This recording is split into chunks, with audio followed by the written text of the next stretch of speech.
I think I like it.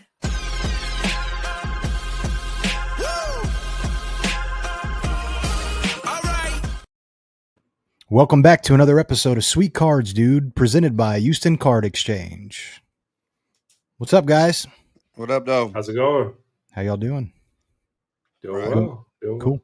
So on today's show, we have Texas Show Locator. He's a Houston native and Hakeem Olajuwon super collector, Matt Ruiz. Welcome to the How's it show, going? man. Hey, welcome. Thank you. Thank you both for having me. I appreciate it. I see that Olajuwon jersey in the back, and so I'm just like, man, like that's 94, 95. I still can remember, like I remember posting the Chronicle after they won. Like I lived in an apartment complex and like posted it up in my window outside. I don't know. That'll always be forever a memory of mine, just those championships. And so hopefully we can get back on that track soon. But so how long have you been collecting and what got you into collecting originally?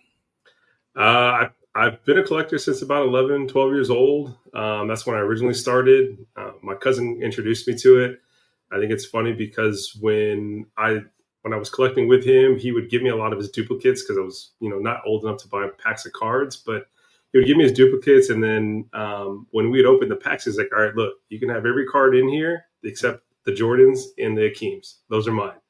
And so that's kind of where I started my collection and how I started collecting cards. But since then, like he still holds on to those things, and I'll reach out to him every now and then. It's like, hey, you still want them? You still have them?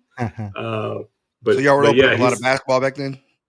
Yeah, mostly basketball. Mostly basketball. There was a corner store down the street that we'd go buy some packs from.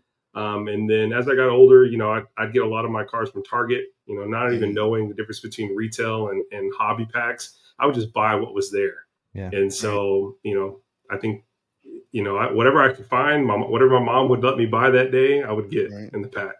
So, and it wasn't until back in, like everyone else, back in COVID is when I got back into it. Right. It pushed a lot of people back. I think me and Brent, same. Yep. Yeah. I was telling Brent that I was in the Galleria Mall one day around the COVID time, and I would stop by the Field of Dreams, which I don't even think is there anymore. And I saw a box of 91 Upper Deck and it was at a good price, opened it, and then I got just rehooked all over again. And so I didn't realize they sold cards. They did, and I didn't either. And I had always stopped in there just to look at the jerseys, see what they have, and then they had it on their showcase. That's dope. I never even took the time to look like that. Me and my boy Brister and Brent, we'd go in there as kids, and it was more like the jerseys, the helmets, kind of like what's behind you, right? Yeah. Straight to that Hakeem jersey in the corner over there. And we were the one in Baybrook Mall, but same thing. I never even would have thought that they would have something like that, but that's dope. I don't mean to go off subject already, but it's just how I roll. But so, like I was telling you earlier, we went to the Galleria a couple weeks ago, and like I didn't see Field of Dreams, but I went at a GameStop, and so since like that's kind of like the new place where you can get cards, and like the Galleria GameStop, they had hobby boxes, and like they had hobby blasters, and I mean, I live where I live. I've gone to the GameStop by where I'm at, and it's like nothing like that. It's just kind of basic like blasters and stuff like that. But I was like, man, but they had like actual like showcases, like instead of like how they have like sometimes they used to have the showcases in some of the old ones where they put the games in and stuff like that. Yeah. Like that was all they had, like 2 or 3 of those like lined up, and then that's where they had hobby boxes and stuff like that. And so I mean, that was I thought that was interesting. The GameStop, and we talked about this a long time ago, Brandon, how Dick's is doing it though, but at resale prices. I don't know if you've seen that. They have like it. I've seen people keep sending it to me, and then they walk up to it, and it's like breaker box and stuff like that. It's like 280, 260 different ones, but I don't know. But so Hakeem's your guy, and I love Hakeem, and so we got to talk about him. So what made him your guy? Was there a specific moment, or is it kind of that back to your cousin keeping the cards he kept? And I think that's kind of where it started as a young kid, but the Rockets are my team, ride or die, man. Like they're my team through the great times and the bad times. I remember going to and actually seeing like that 22 win game streak. Like that was awesome to be part of as an adult. But so that's your favorite moment. That's your favorite Rocket moment. That I actually witnessed a few of those games, I would say yes. But how I got that poster or how I got that jersey signed is probably my top Rockets moment because I actually got it signed in person by him by going to one of the games, which was great. But I had posters of Olajuwon. I got them at those those bookstores and some of just the local places. I had that blue pinstripe Olajuwon jersey growing up. And then I collected cards whenever I could, but it wasn't until later in life where I truly admired him. And I was very fortunate and honored to be a student manager for University of Houston men's basketball team back in 2009. And so I was able to I guess, see Olajuwon from time to time and also work with one of the players from Phi Sigma Jamma, Coach Young. He was on the coaching staff at the time. And so like the whole team was down to earth. They always tell you, beware of meeting your idols because you never know, they're going to break your dreams. Right. But everyone was down to earth, man. I really appreciated it. And then, like I said, because I had an opportunity to meet him, there was a very unique opportunity in where all of the Phi Sigma Jamma players came and I got a ball signed by all of them, even Coach Lewis before he passed. And so like the man was writing autographs in his wheelchair, so that was great. And so that's the ball I kind of have back here. And that's something that I won't even sell, anytime soon because it means a lot to me. I attended the University of Houston, it's an even bigger connection for me. And so I'm a real hometown guy. Heck yeah. I think it's just our age with Dream though, man. And then getting to see him firsthand, that's crazy. Yeah. That's the next level for us. That's dope. So do you have an Olajuwon grail? Something you're still chasing, or is it something you have already, or? So a little bit of both. So my grail for the longest was the 86 Fleer in a PSA 9, because when I got back into collecting, that was the most affordable thing as an adult to get. Because looking at the prices for a 10, you're looking at $3,000-$4,000, and I just couldn't justify buying that. And so my guy at Angel from the Lodge card show actually found it out in one of the shows, and he bought it and sent it to me. And so I finally have it in my possession. That's awesome. PSA 9. And so I thought I like to do things above and beyond and go a little cray. So I actually started the whole run. And let's go. Are you getting the stamps or the stickers? I have the stickers, but I'm trying to do the run of 1 through 10. That's dope. For the 86 Fleer. And so I had picked up one from Brent, which I'm heavily from Brandon. I'm heavily considering grading, man, because it is in very good condition. I told you, I chase them. I'm the same person as you with that, man. I chase it, so I was hesitant to put it out whenever they're talking to you. So go for it, bro. The back, I think, is the only thing. But I'm looking at, dude. What do you think? Honestly, 8, very easy. Yeah, I mean, it could be an 8, 8.5. I haven't dabbled too much. Who would you go with? I would try to get it raw graded first, just to kind of see where I'm at. Right. I've also thought about putting it through like a Kurt's Card Care situation, but I am not personally comfortable with that yet, or haven't had a lot of experience in that. But it looks like just that one little corner we talked about. Dude, I chased that in that TLC. That was the same thing, dude. It was a beautiful card. But I'm only missing 3 cards from the run. The PSA 10 being my new Grail card right now. And, I just can't justify spending $3,000-$4,000 on a card at this moment. What's it sitting at right now? About 3, you said? About 3. It's about 3, a little bit more than what I'm willing to pay for it. It's kind of stayed steady, at least when I've looked at it. Once I got the 9, once I've got the 9, I just kind of stopped worrying about looking for the 10, just because I wanted to move some other cards. What was funny is like I came across a PSA 2 on eBay.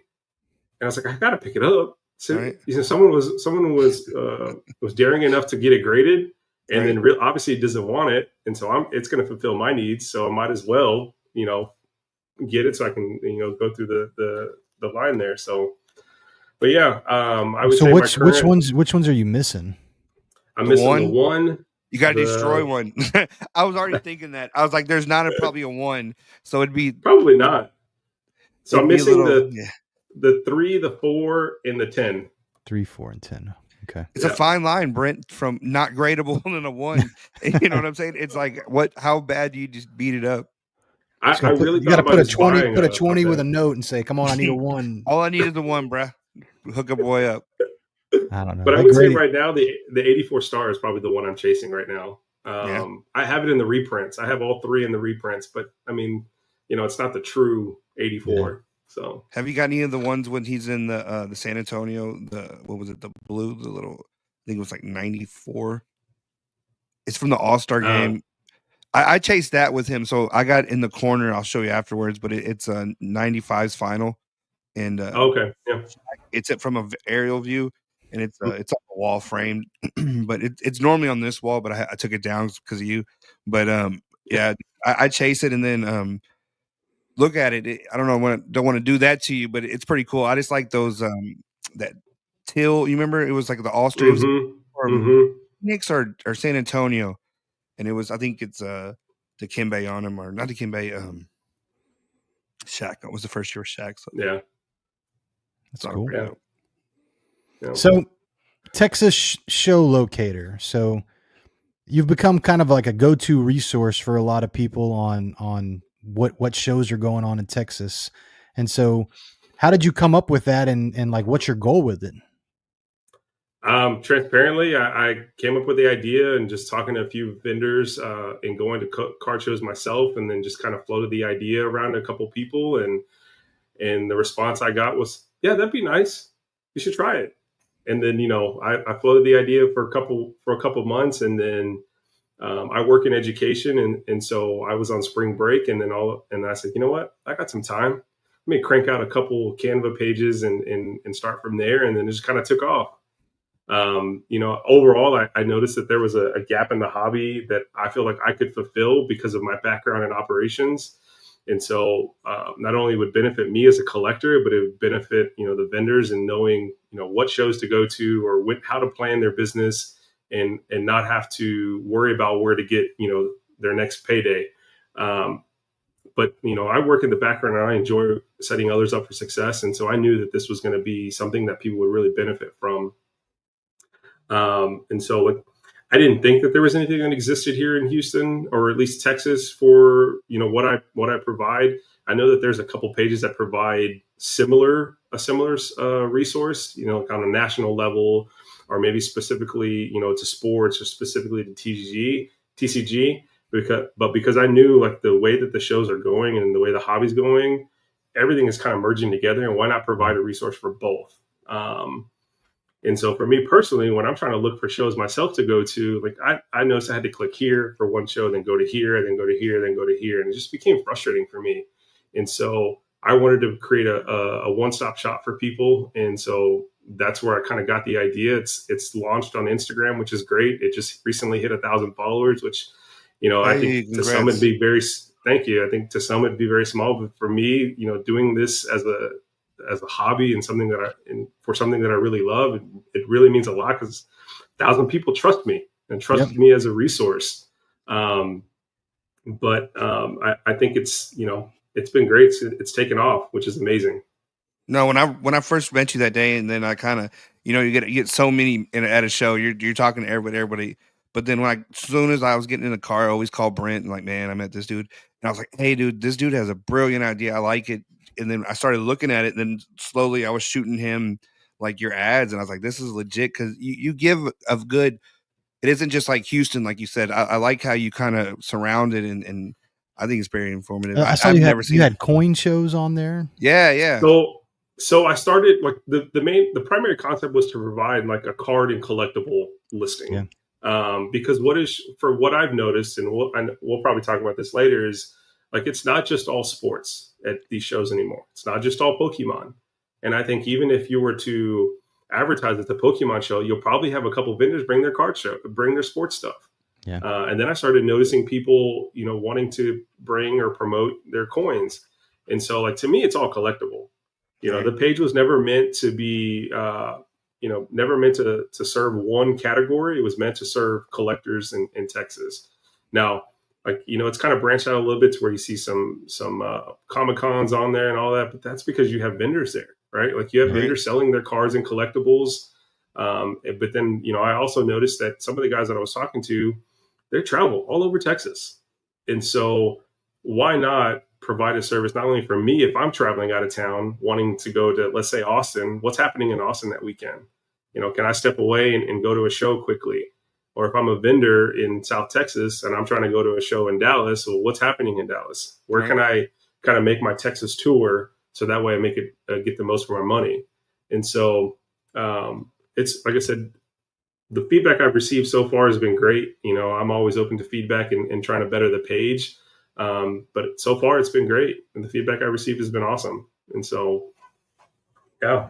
No, we looked at it. Me and my wife, we open cards, right? And she breaks and everything, and we have channels and everything. But like, we started looking. I was like, low key, we could look where we go on our trips to what around here, and so I was like, you know, different cities just to see a little different. But and that's the other piece behind, man. And that's the other piece behind it. Like in doing this, I've networked with a lot of people that I probably would have never talked to. Right. I've discovered cities that I've never even heard of. Like, granted, like they're outside of major cities. Like there's like my guy out that does the Lodge card show, Mesquite, Texas. Never heard of it until now. There's a guy that does a show out in Texarkana, you know, way out on the border of Texas. But like, I've never knew there was a show there. And so like, this has helped me as a collector know that there are other things out there and potentially fill in the gaps for my PC, because you're not going to find everything on Facebook, which is where I buy the majority of my cards. Right. I met you at a TCG event, right? Be honest, me and Brent are mostly sports, right? We slowly transitioned over the last year and a half into more TCG. And that kind of, I think I capitalized it at that Margaritaville, right? And it was nobody in there. It was like me and one other person with sports. And it just in that avenue, then that's how I met you. I would have never met you, dude. And it's just wild. Just the little, like you talking about who you meet at different shows. Conroe, we don't really go that far. And it was a pretty cool show, man. And for the most part, honestly, except for the day with the AC. But it was pretty cool though. So how do you gather your like show dates? Are you just networking and just searching online, or? It's when I first started out, it was literally just scrolling all through Instagram. How I started out was I would go through Instagram, look for a flyer. And because I was just starting out, nobody knew me. Nobody was going to, at least in my mind, nobody was going to trust me with their show. And so I would find the flyer, message who I thought was the organizer, and essentially just ask for their permission to promote their show. And so I would share what I was doing, what I was trying to accomplish, and that it was a free service, because I think that was, people were always waiting. How much are you going to charge me? And I think there's something there for you though, man. Offline, bro. I think that's part of one of my ideas. Yeah, for sure. But once I told people what I was doing and what I was trying to do, I hadn't gotten to know yet. I've been very fortunate, and people are like, yeah, sure, go for it. I love what you're doing. And it's at the point now where people are reaching out to me. It's like, hey, I'd love for you to promote our show. And it's like, for sure, I'll add it. It meets the criteria. It meets card and collectibles all together. And so I'd be happy to add it. And so from a I guess promotional standpoint, and trying to put these posts together, it's gotten to the point now where, because Instagram limits you to 20 pictures a post. And so I've had to start creating videos for all of these flyers. So I've gotten They're legit. Many. You're making them? Yeah. No, I'm not making them. I'm getting them from the organized. Yeah. But I've gotten so many, I've had to make a video of the flyers. Instead of actually having to people slide through them, just because there's not enough space. And so I'm like, this is great. It's a great problem to have. Right. I started with a cadence of just posting when I started during that spring break, it was every other day. When I got new information, I reposted it. When I got new information, I reposted it. And so now I have a much better cadence, a sustainable cadence, and I've kind of cleaned up the page as a whole so that it's just not confusing. But yeah. But do you schedule posts or what? Is that how you're on right now? So transparently speaking, I tried the business side of Instagram. You don't get a lot of options as far as background audio or background music. So I got away from that because I like to hear, what's out now. And based on how the algorithm works, it wants to use the most recent music. And so I got away from that. I'd love to do it, but it just doesn't give you the amount of the category or the library of music that a non-business account would. You'll grow though. We're watching it right now, me and Brent, and we've kind of trying to play with that algo, man. But there's a lot of different ways. But I know exactly what you mean though. So with all the shows that like you see and that you have on your calendar, or Are there any trends that you're seeing like right now as far as the different shows across Texas? Is it more vintage, more graded, more TCG, or anything like wild and crazy you've seen at any recent events? I would say Pokemon and TCG are taking over the world. Yeah. I mean, there are so many Pokemon and TCG shows happening throughout the state of Texas that it is just it's just too crazy, and it's making me kick myself in the butt, as an adult, because I'm thinking like, man, I had all these cards growing up, and I should have taken better care of my Pokemon cards. But yeah, that's kind of one of the things I've noticed. Like Pokemon is everywhere. Pokemon and TCG are everywhere. There's still going to be sports cards, and there still are some sports only shows. And but me personally, I'm a '90s guy, and so I'll go now to network and meet the organizers and introduce myself if it's a TCG and Pokemon show. But I primarily stay around the sports.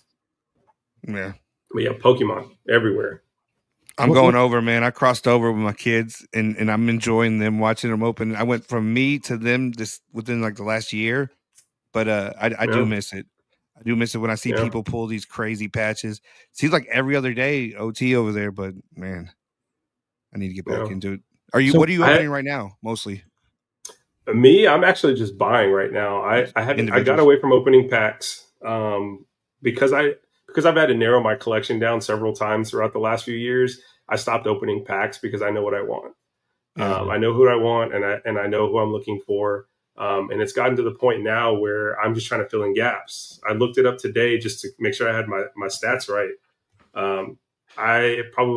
According to TC, the trading card database, I have the 5th largest Hakeem Olajuwon collection on the database. Oh wow! It's just Hakeem, nobody else. Just Hakeem.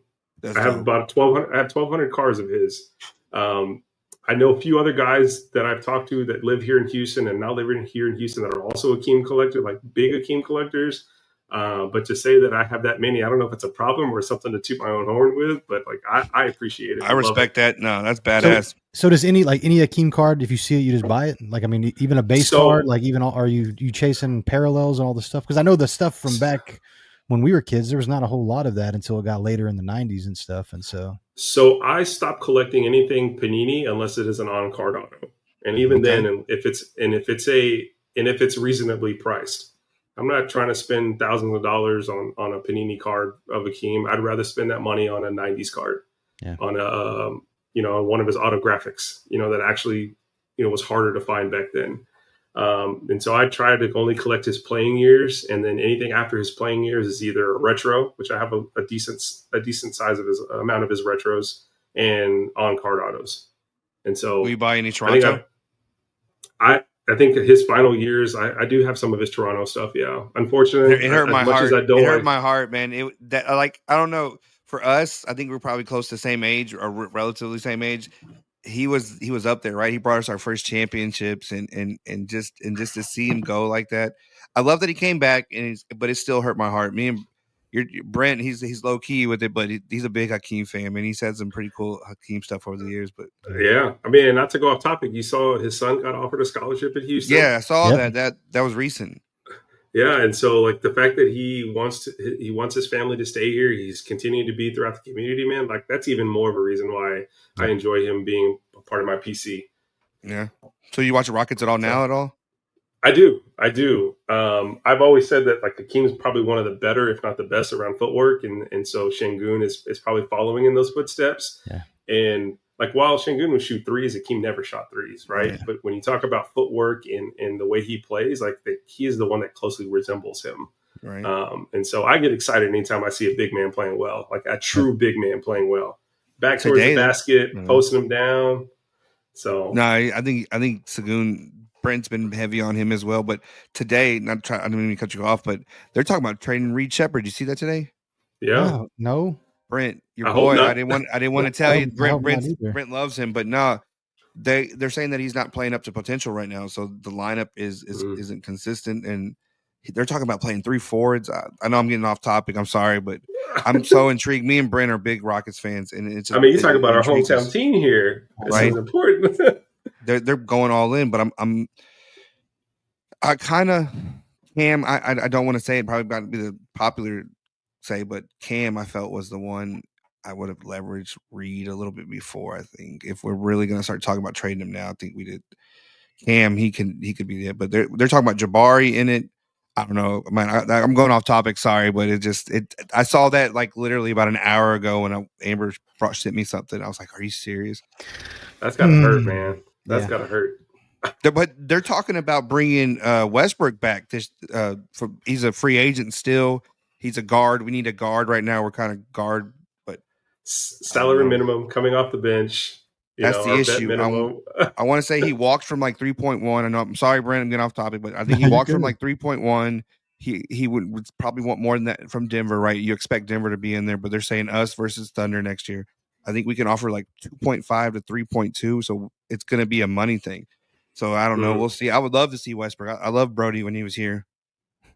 And then there was, rumors of Harden coming back. I was like, damn, we got the big three all back together again. Bring them. Yep. Bring them off the bench. I know. I'll take him. Got to shave that. I'll be quiet. I don't got no hair either. But dude, his rolls are coming from the back of his head now. But so what would you love to see more of at Texas shows? I think there's a couple of things. There was two things that come to mind. I think I'd like to see, because I have a strong love for U of H and just how much of a connection I have with that team and how much they've done over the last few years and reinserting themselves in the community. I would like to see more shows around the college venues, whether they be at the stadiums themselves or, in their athletic center, but something to where like people can feel connected to their hometowns teams. And I feel like it's a reasonable ask for the U of H Cougars to come out and maybe even doing a show or having them go and buy stuff. But I think like that would be one of the things I'd like to see, just because I have a love for U of H. And then I think the second thing I would love to see is having the hobby kind of taking over after school programming. Because I work in education, I know that there are lots of things kids could be doing. And so, teaching kids at an early age how to communicate to other vendors, because there's been a number of times where I see kids just like, hey, how much would you give me? Not even a hi, hello, teaching them how to communicate, how to spend their money on a budget or how to spend their money if and when they have a budget.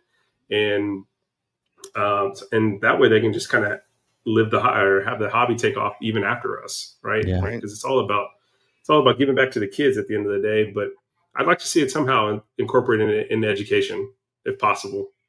No, I've been saying that. Me and Brent, we do a lot of deals with these kids. We always laugh, and Brent kind of gets hit over the head a lot of times by some of them, and they know them when we come. But dude, their social skills, their interactions with adults. Just I see it. I kind of throw Cam out there every once in a while to do a couple deals here and there, but I love seeing it.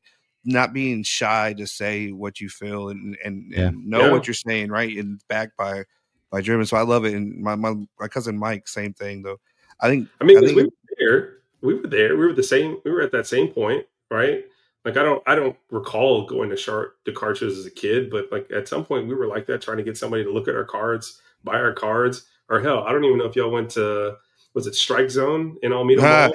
I'm still there. I'm still in Strike Zone. That's my spot, Steve, over there. Shout out, no plug, but yeah, dude, that was us in Strike Zone. So we lived right there. So me and Brent, I don't know if you remember, Strike Zone was on Scarsdale. Go 2 blocks, we were right there, and across the street, my uncle and them, they were the ones, like you said, same scenario. Give me the box. Look, I'm looking for Griffey. I'm looking for this one. You hit these, I give you $1 a card. So we're opening them. So then we get our little budgets. We go over there and spend it over there. But that was back when you could still get sports in Strike Zone. I don't want to talk about that. What was the one on Alameda Genoa called? Sweet Dreams. Sweet Dreams. But he was more garbage pellets. You're taking me down my youth in Southeast. But we got garbage pail and trolls and Pogs out there. I don't know if y'all remember Pogs. Yep. I remember Pogs. They're coming back. I've seen them at a couple of shows. I'm like, that's when you know you're old, right? They had when you Pogs dropped some like Pogs NFTs, I think, a couple of years back. I saw that. Yeah. But, I remember having those slammers too, man. I had a Power Ranger slammers that I wouldn't get rid of. Man, I had one. I still have it, and it was OJ Simpson in the white Bronco, bro. It was back at that age. That's how it throws us back from Strike Zone. But he had some pretty cool. Jeez. So what advice would you give a new collector walking into their first show? Any do's or don'ts? I would say if you're in there solo, pace yourself, because pace yourself whenever possible, and just kind of build connections with the vendors. I've been very fortunate to meet a lot of great people and listen to their stories, and share a love of the hobby. Like I met at one of the shows, I met a gentleman and his wife. He's a first responder. He's literally there with his radio on, waiting for a call, and he had everything ready to go if he had to take off. And so, like, you get to meet a various different people and build a connection with them. And so, like, some of those people have actually helped me build my PC, which has been great. And so I would just say, like, pace yourself and just build some connections, because I think that's going to go a lot longer. It's going to go a lot further for them in the long run. Oh yeah. So what's one Texas show that more people need to know about, but might be flying under the radar? I feel like I'm being put on the spot for that one. I'm transparently, like, everybody. Everybody gets something. Yeah, you can't do that one, Brandon.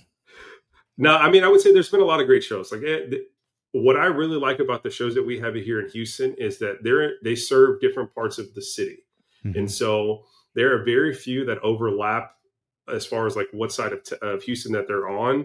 But they do serve certain parts of the city, which is great. One of the first ones that I went back to, happened here in the southeast side of Houston, which was amazing because I live on this side. And so it was a short drive. But like, their shows now in Conroe, Stafford, Katy, there was one in Galveston. There was one here in Friendswood this past weekend. And so, like, I think for me, I think it's great to see that they're serving different areas of the city. And so, like, they all have their great moments and whatnot. So, and I've been very fortunate to meet each and every one of those organizers, which has been amazing. That's awesome, thanks to this page and just, building connections. So where's Texas Show Locator headed? You got any big plans beyond Instagram?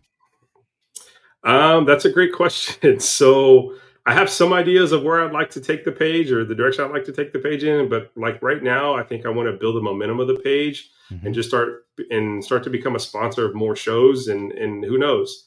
I personally, before I started this page, I wanted to help organize the show here on this side of town, because for a while there wasn't anything happening. Yeah. And then you see like the Mint Condition show or the Mint Exchange show that's popping up. The H-Town Card Show was happening down here. And so, again, because I work in education, I'd like to build something that like my school community could go to and in turn, get more kids involved. But at this moment, like, I think I just want to build the page. Like I said, I hit that 1,000 follower goal. And so, like, who knows, 2K is next. The hobby, don't get caught up on those numbers, because the hobby is like, it's big, but it's small, kind of. If we talk about this, we run into people, dude, and we wouldn't expect them to listen and to us and just mumble over here, but it's wild, dude. I think you're doing good. To touch what you were saying though, say if I wanted to give your school a table, would they let them do something like that? Like, if I wanted to give them a table, to give them the avenue, right? Not make them pay for it. So then if they showed up, it's on y'all. Would they allow us to do something like that? I mean, I think they would. Like, it wouldn't hurt to. I have the resources. Like, our campus has the resources. We have the space. We have the gym. We have the parking. I think it's just a matter of getting it done. And so, oh no, I meant like if I get them a table at a show. Like, if I wanted to donate them a table. Yeah, I mean, I think we would use it for promoting, right? Like, I think it'd be a great thing to use for promotional, and that's kind of how I would host a show if I were to do it. If it was a show that I was organizing. Like, my team would be promoting, and then, have a few other people help me organize the show. That could be a good fundraising effort as well too. Yeah, for real. To funnel them straight. I enjoy working in the background. I enjoy setting up others for success. And so, like, as much as I appreciate, the limelight, I'd much rather have someone else reap the benefits for this, because in the long run, I know it's going to impact kids in a positive way. So that's badass. Definitely talk about that. But no, the just the ability to like go to your Instagram and like I said, and like you had texted me a copy of the calendar and stuff like that, just to have that and know where all the shows are and what's going on. Like, that's totally awesome. I mean, not even, I guess when I started getting back into it, maybe about 2.5 years ago, I think the only thing that I had was like a sheet of paper that I got at another card show. Right. And I was kind of doing the same thing that you were doing when you were first trying to get everything together. It was like, man, where's the next show at? Where's the next show at? And I'm going and searching online, trying to find them. And so thank you for putting that together so that we all now have a list of all the shows that are in Texas so that we can know what's going on. So thank you. Yeah, me and Brent, when we got back in, we won't talk about details, but we were kind of following from Facebook pages, and me and this dude are driving across town, and we roll up into a room, and there's like 3 tables, and everyone's just staring at us, and I was just like, to grow that. So now that the legwork, man, I appreciate it. That's what he's doing first. I mean, and y'all know this, right? Like there's vendors and collectors our age, and then there's still some that are, a lot older than us. And so like, while I think social media works well for our generation and the younger generation, not a lot of our older collectors are on social media, which is why like I also have the calendar on there. And so like that calendar is an easy download to your phone. It gets updated automatically, and it shows the same information just in a different format. Right. And some of our seasoned collectors appreciate that. Yeah, that's the aspect I think that you can capitalize on. Yeah. So, but yeah, cool, man. So we're gonna get into a lightning round real quick, and we're just gonna run through some quick questions to kind of to finish it up. Sure. But so what's the first card you remember owning? Oh, it was a 93, 94 Upper Deck Penny Hardaway rookie card. Oh, yeah. I remember that thing. I looked it up in the Beckett. Knowing me, I was looking at the high-end price. I was like, yeah, it's a $30 card. I'm rich. That was, though, back then. Yeah. I still do that when I get a $30 card. Bro. But yeah, I remember that. I remember that car like it was yesterday. And then now it's like, junk wax. Yep. So what's playing on the car on the way to a show? Currently it's country music. Some Morgan Wallen, anything that I can has a nice little beat to it. It's right now it's just country. Yeah. Raw or graded? Raw for the most part, unless I can find a reasonably priced PSA 10. Understood. Last card you regretted not buying? I still kick myself to this day for not getting. It was the 5x7 1985 Star Hakeem on eBay. There was 5 of them up for sale from the Probstein page. Guy had 5 of them up. I think the highest one of them sold was $40. And I had them all on my watch list, and I didn't even place a bid on one of them. I was so mad. Man. So mad. Whataburger or In-N-Out? Whataburger. Thank you. I had to debate my son about that today. I'm like, bro, you are not a real Texan. So. Whataburger. That's right. If you could sit down with Hakeem, which I think you may have, where would it be and what would you ask him? If I were sitting down with Hakeem, we'd definitely be at Hoffman's Pavilion, which is now Fertitta Center. But I'm going back in time. We're sitting at Hoffman's under the lights. And I'm a firm believer in leaving a place better than he found it. And so I would ask him, like, aside from the 2 championships you brought to Houston, thank you. We really appreciate it. Is there anything else you did, maybe something that hasn't been said, that made you feel that you left this team in this city better than you found it?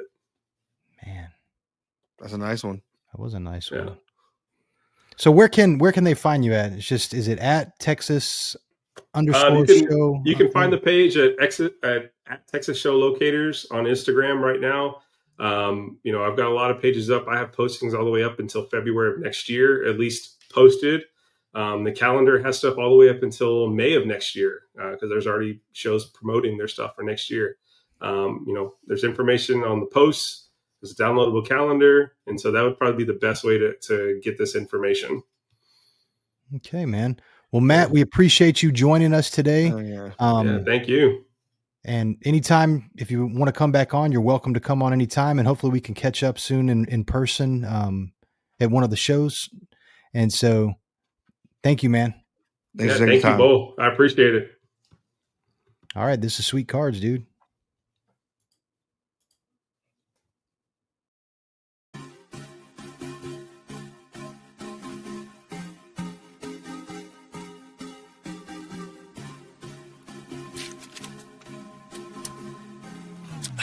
Yes, I think I like it.